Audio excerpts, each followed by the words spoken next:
พอดมาเที่ยวทะเลครับนี่ครับดูรถน้องพอดมีอะไรบ้างครับมีรถตัก1 คันครับรถบรรทุก1 คันครับตักสายเข้าไปแล้วครับพอด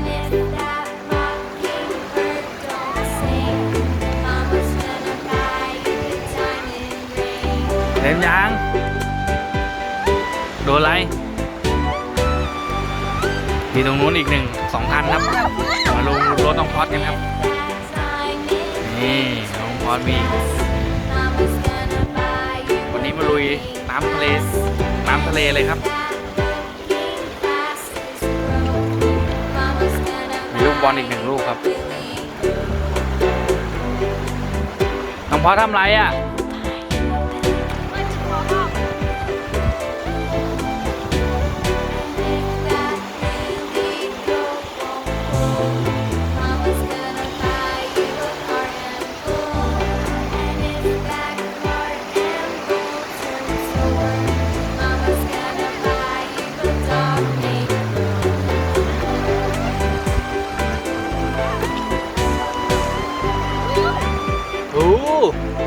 อะไรลูก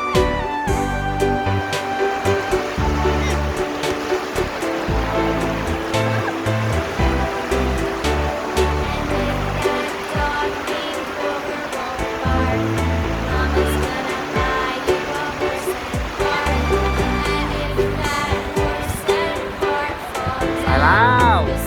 โอ้ลุยน้ำมาแล้วลุยน้ำมาแล้วโอ้ตอนนี้รถตักกำลังลุยน้ำไปหาน้องพอดครับรถตักโอ้รถตักโดนตามตักครับลุยน้ำแล้วรถตักลุยน้ำแล้วหาน้องพอดแล้วรถตักอยู่นี่แล้ว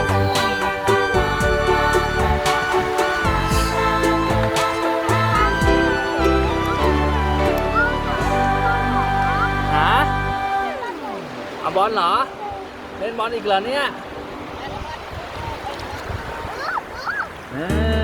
น้าเล่นอยู่ครับ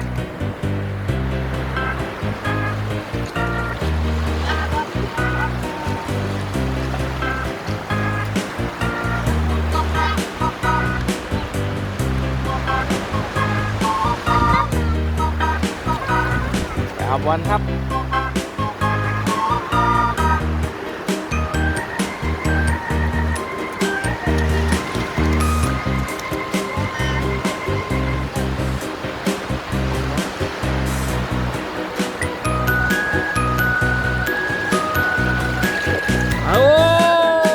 โดนน้ำซัดแล้วบอลลอยแล้วบอลลอยแล้วบอลลอยแล้ว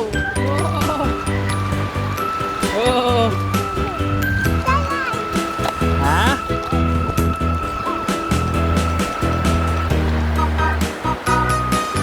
โอ้โยนไปดูแล้วครับฮะเอาบอลเหรอ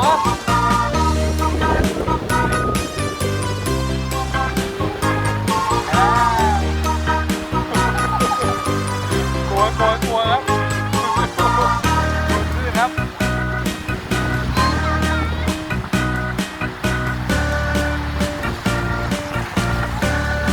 กลัวขึ้นเหรอเอานี่เดี๋ยวบอลปิ้วอีกนะ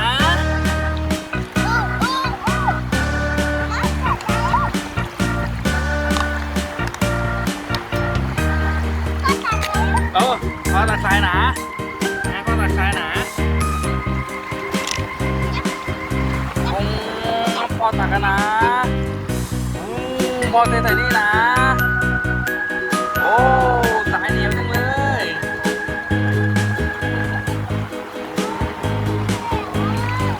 พอตักแล้วนะ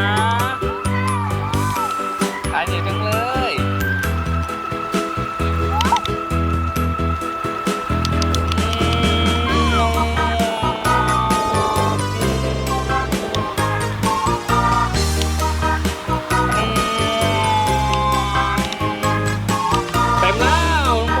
พ่อหน่อยสิรถพ่อเต็มแล้วพ่อเทพ่อหน่อยโอ้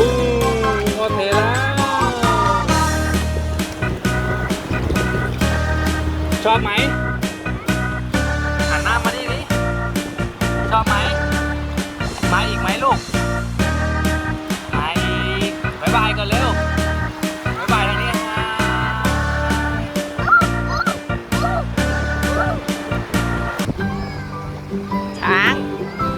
ช้างลงทะเลไปแล้ว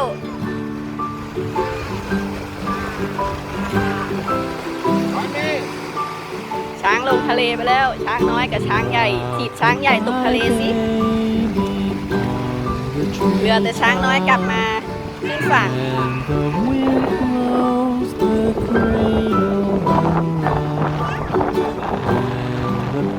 ไปไหนอีกล่ะช้างไปไหนนะช้างไปไหนลงทะเลไปแล้วเหรอ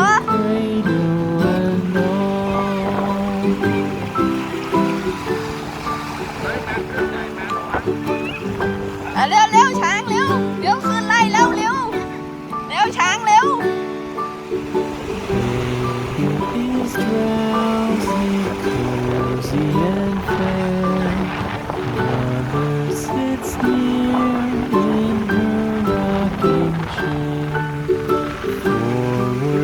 ว้ายเข้าปากแล้วเร็ววิ่งเร็วเร็วช้าง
ด้วย